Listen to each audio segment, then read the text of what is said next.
Saudações a vocês que acompanham este canal, sejam bem-vindos ao PL MMA 106. Dando prosseguimento à nossa série, chegou o momento de falarmos de mais 4 entradas ou 4 capítulos do livro 8º das Meditações de Marco Aurélio, isto é, capítulos ou entradas de 45 a 48.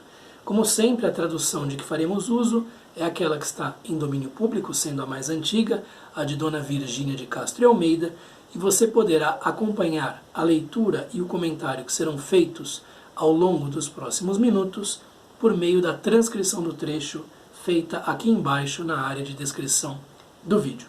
Então vamos ver o que Marco Aurélio tem a dizer de si para si neste ponto das suas meditações. São 4 capítulos, aliás, muito interessantes e intimamente relacionados. Antes de eu começar, um aviso. Eu tenho aqui perto da biblioteca uma casa que durante muitos anos ficou praticamente abandonada e justamente no dia de hoje, ao que parece, estão querendo começar uma reforma e há uma máquina em funcionamento aqui do lado. Eu não tenho como controlar nada disso, eu não faço edição, não tenho muito tempo de ficar burilando os meus vídeos, de modo que se essa interferência aparecer, vocês já sabem, é a furadeira aqui da casa ao lado. Então vejamos o que Marco Aurélio tem a dizer de si para si neste ponto das suas meditações. 45. Toma conta de mim e atira-me para onde quiseres, porque, seja onde for, conservarei a minha consciência tranquila, isto é, satisfeita, contanto que eu proceda em conformidade com a minha natureza de homem. Valeria a pena que, por tão pouco, a minha alma se considerasse infeliz, se tornasse inferior a si mesma, se rebaixasse, se apaixonasse, se deixasse abater, se inquietasse, e que encontrarás na vida a que mereça tanto. É uma das meditações de Marco Aurélio em que o tom mais se aproxima de uma certa piedade epictetiana, daquela espiritualidade que é muito própria de Epicteto, que por sua vez nasce de maneira mais manifesta com Cleanto de Assos, o segundo escolarca do Pórtico, e aqui nós vemos uma confiança total e absoluta na divindade, ou no encadeamento de causas e efeitos, ou na natureza, ou no universo, deem o nome em que quiserem a essas forças que nos ultrapassam e que regem tudo quanto existe. Então ele conversa com a divindade, com Deus, se quiserem, toma conta de mim e atira-me para onde quiseres, porque seja onde for, conservarei a minha consciência tranquila.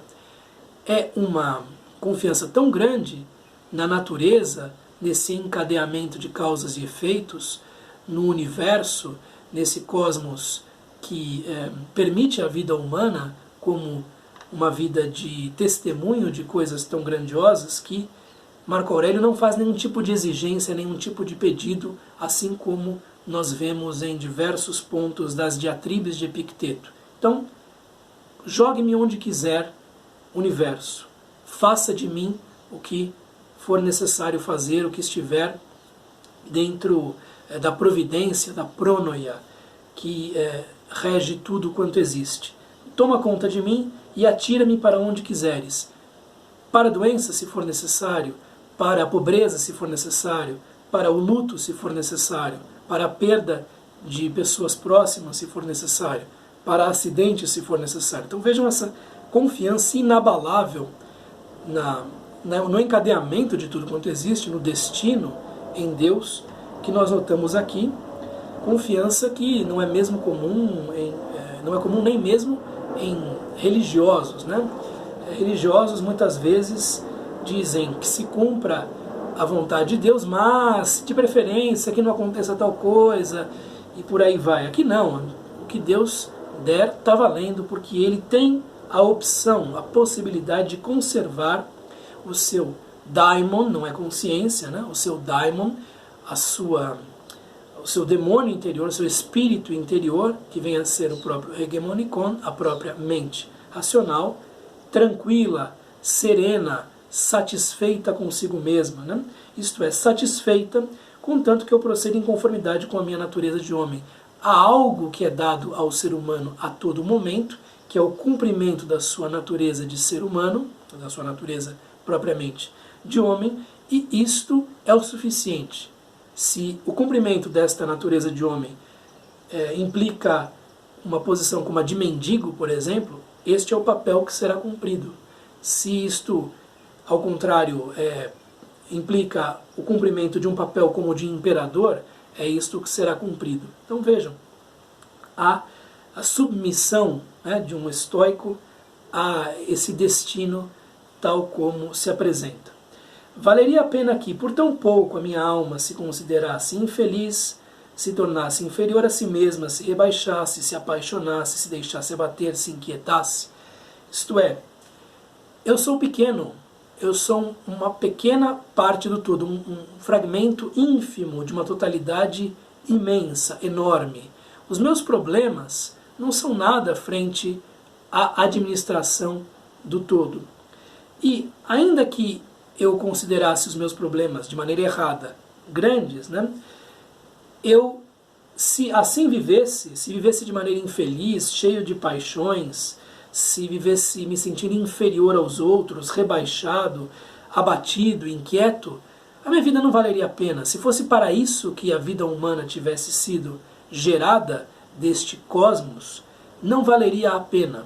E o que ele está dizendo aqui é que, tendo-se em vista que a natureza humana é possível de ser levada a termo a qualquer momento, sob quaisquer circunstâncias, há um sentido para a vida humana, e estes problemas que emergem na vida não são nada comparados ao cumprimento do ofício de ser humano, como ele coloca em outros pontos. Isto é, o ser humano tem uma estatura razoável para lidar com as adversidades, com os reveses, com os infortúnios, com as situações difíceis, por mais gravosas e terríveis que pareçam à primeira vista. O ser humano tem uma estatura para lidar com isso, tem uma couraça que lhe é dada pela natureza, sobretudo interiormente falando, para lidar com todas essas coisas. Então o ser humano consegue lidar com tudo isso.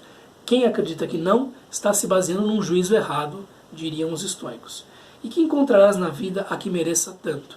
Quer dizer, se você acha que nós nascemos para sofrer, para ficarmos abatidos, para nos rebaixarmos, para vivermos, digamos assim, com um ping-pong de paixões, talvez a vida não valha a pena nestas condições. A vida vale a pena, sem dúvida nenhuma, quando se busca esta purificação pela racionalidade, por assim dizer, quando se caminha nessa direção e se deixa para trás muito desse sofrimento interior que é próprio dos que não se instruem, dos ignorantes. Você caminha nessa direção, dirão os estoicos, é evidente a serventia da vida, é evidente a validade da existência, é evidente que há sentido em estarmos aqui e agora neste planeta. É muito interessante esta meditação e ela tem uma ligação muito clara com as meditações posteriores. Vejam, por exemplo, a 46. O meu exemplar está se desfazendo. Nada pode suceder ao homem que não seja incidental da natureza humana. Assim, as vicissitudes do boi, da vinha, da pedra, são peculiares à constituição dos bois, das vinhas, das pedras. Portanto, se coisa alguma sucede a cada ser, senão o que é ordinário e natural, por que motivo has de indignar-te? Pois a natureza nada te deu que fosse insuportável. Mais uma vez, a ideia de que aquilo que sucede ao ser humano é propício a esse ser humano. Propício não no sentido de favorecê-lo de uma maneira imediata e clara, mas é proporcionado ao ser humano. Está de acordo com as proporções que o ser humano é capaz de aguentar, tolerar e mesmo usufruir. Então nada pode suceder ao ser humano, mais uma vez aquele otimismo estoico sendo jogado na nossa cara, que não seja incidental da natureza humana, que não seja propício, próprio, que não esteja dentro do tamanho da existência humana. Então mesmo coisas que nós consideramos muito difíceis e situações humanas que nos pareçam as mais terríveis, são coisas com as quais é possível que o ser humano lide, e mesmo lide bem, e mesmo para um estoico sejam motivos de crescimento, ocasiões de florescimento interior, por assim dizer, né? E isso acontece também com os outros seres, nas outras áreas da natureza. Assim as vicissitudes do boi, assim aquilo que sucede ao boi é próprio daquilo que o boi pode fazer. Da vinha, o que acontece à vinha é algo propício, próprio, é o apanágio da vinha.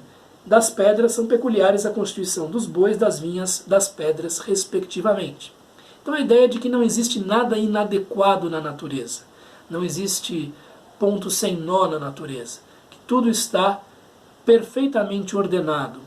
E se há por parte do ser humano um protesto, se há por parte do ser humano um sentimento de que as coisas não vão bem, trata-se de um problema interior desse indivíduo e não de um problema da natureza. É um problema de julgamento da pessoa X que não está sabendo reconhecer o seu tamanho no cosmos e não um problema da natureza em si. É o que diriam os estoicos e muitos dos outros filósofos gregos, né? Portanto, se coisa alguma sucede a cada ser, senão o que é ordinário e natural, senão aquilo que é comum e natural a esse próprio ser, né? Se tudo está perfeitamente administrado e perfeitamente proporcionado na natureza universal, por que motivo has de indignar-te, por que motivo has de irar-te, de ficar bravo? Nós já vimos que para os estoicos a ira não tem função nenhuma. Eles não acreditavam que houvesse algum tipo de benefício na ira, sendo uma paixão. Quem tem uma visão um pouco menos radical, por assim dizer, da ira é Sêneca, porque ele vai dizer que às vezes afetar ira, afetar braveza, fingir que se está nervoso, pode resolver algum problema rapidamente. Mas é fingir que se está nervoso, não ficar nervoso propriamente, né? É o que ele diz lá no seu tratado de ira. Mas ele também não vê, enquanto estoico, função na ira, acha uma paixão violenta, uma paixão que leva o ser humano a um estado muito parecido com o da loucura e não vê nenhum tipo de vantagem nisso, né? Pois a natureza nada te deu que fosse insuportável, não há nada insuportável na vida, é o que diriam os estoicos. Vejam que coragem tinham eles para dizer este tipo de coisa, né? Que impressionante este otimismo tranquilo, para citar lá um filólogo francês, que caracteriza a escola estoica, um otimismo que se observa em quaisquer circunstâncias. Veja que coisa impressionante, né? 47. Se estás triste por uma causa exterior, não é essa causa que te entristece, mas sim a ideia que fazes dela. Ora, essa ideia está na tua mão dissipá-la. Se tal tristeza provém de disposição pessoal, quem te impede de emendares o teu pensamento? Do mesmo modo, se a tua pena é motivada por não praticares certa ação que te parece boa, por que não a praticas, em vez de te apoquentares? Mas o obstáculo excede as minhas forças. Então não te aflijas, visto não estar nas tuas mãos vencer o obstáculo que te impede de praticar essa ação. Mas se não a pratico, não me vale a pena viver. Morre, pois, mas benevolente, como também morre aquele a quem é dado praticá-la, sereno e sem revolta contra os obstáculos. Aqui fala-se da tristeza por não se conseguir um resultado específico das suas ações. Então, se nós temos lá na entrada 46 um possível remédio, uma possível profilaxia contra a ira, aqui se fala do abatimento, da prostração. Se estás triste por uma causa exterior, você não é um sábio estoico, né? Não é essa causa que te entristece, mas sim a ideia que fazes dela. Por quê? O que é exterior não nos é dado controlar. Nós só controlamos nossos movimentos interiores, nossas ações, nossos pensamentos, nossas dúvidas, nossas perplexidades, nossa vida interior, por assim dizer. E reconhecer esta autonomia do que é externo é uma condição sine qua non para a felicidade, para a eudaimonia, para a serenidade, todas essas boas características que aquele que se aproxima da sabedoria passa a ter. Então não é a causa que entristece, é a opinião, o juízo que você forma da causa. Perdi o meu carro foi levado pela enchente, estou triste. Veja, você não está triste porque o seu carro foi levado pela enchente, porque isso pode acontecer, fundamentalmente. Você não consegue controlar aquele objeto exterior o tempo todo, né?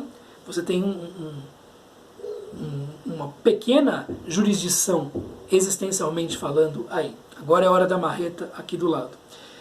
Mas, se você reconhece que isto é algo que pode acontecer, no final das contas, né?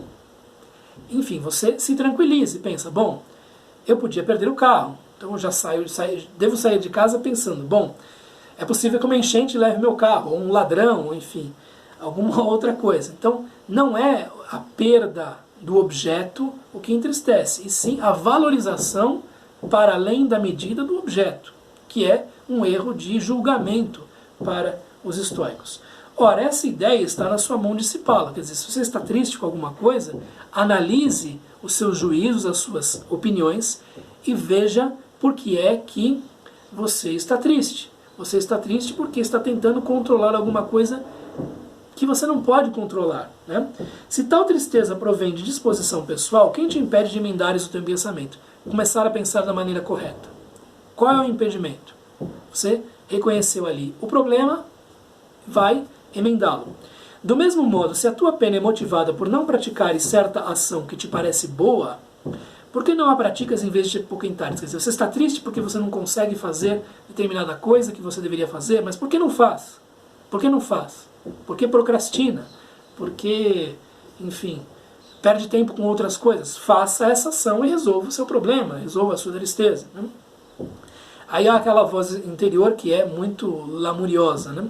Mas o obstáculo excede as minhas forças. Tá certo, então se o obstáculo excede as forças e você não pode tomar aquela ação, então por que você está triste? Não depende de você, né? Então não te aflijas, visto não estar nas tuas mãos vencer o obstáculo que te impede de praticar essa ação. Quer dizer, se não há nada para fazer, porque as resistências exteriores são muito grandes, por que você está triste? Você está fazendo tudo o que é possível, que neste caso é nada, é só ter a intenção de agir e não propriamente conseguir levar a sua ação a termo. Aí a voz interior diz, mas se não a pratico, não me vale a pena viver. Trata-se de alguma ação muito importante, né? E aqui um tom de ironia por parte de Marco Aurélio, que conversa consigo mesmo. Então morre, pois. Então morra, porque se não vale a pena viver, se você não consegue aquele determinado objetivo, é melhor nem viver.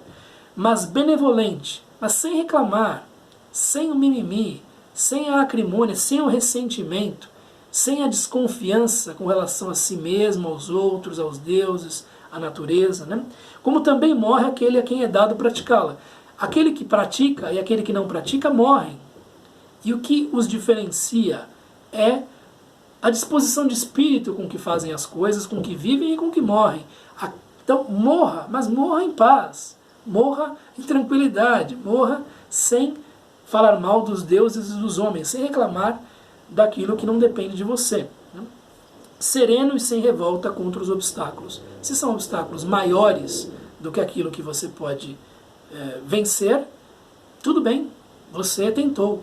Esta é a lição estoica neste ponto. E por fim aqui a 48, ao som de uma furadeira, né? Lembra-te de que a tua consciência se torna invencível quando, recolhida em si mesma, se contenta consigo e não faz o que quer fazer, ainda que a sua resistência fosse insensata. O que fará quando julgar as coisas com a razão e depois de um exame atento? Aí está o que torna cidadela um pensamento liberto de paixões, porque o homem não tem fortaleza mais sólida onde se refugie e se conserve invencível.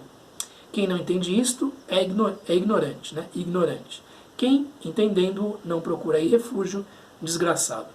Este é um dos trechos em que Marco Aurélio vai tecer aquela noção de que a interioridade, o hegemonikon, a mente diretiva, é uma espécie de fortaleza interior que pode ser, desculpe-me aqui a repetição de um radical, fortificada de maneira a que nada que seja perturbador ou que seja apaixonado a penetre. Pode ser inexpugnável se o indivíduo se trabalhar para isso. Lembra-te de que a tua consciência, neste caso o teu hegemonikon ou o daimon, né, enfim, a mente diretora, se torna invencível.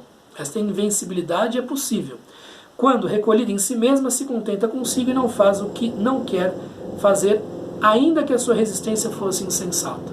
Então nós temos aí uma possibilidade do indivíduo se recolher em si próprio, de julgar as impressões, as representações, as aparências, né, as fantasias, segundo uma visão realista, né, entender que quando há um julgamento mal feito, a paixão penetra no interior e bagunça tudo lá dentro, e é possível ao ser humano, pelo menos é nisso que os estoicos gostam de insistir, esse fortalecimento da razão a ponto de não haver uma perturbação com nada, né? O que fará quando julgar as coisas com a razão e depois de um exame atento? Então, essa necessidade de julgar as coisas, formar os juízos corretos acerca de tudo, a todo momento, está aqui enunciada por meio desta pergunta. Aí está o que torna cidadela um pensamento liberto, uma interioridade que é liberta de paixões.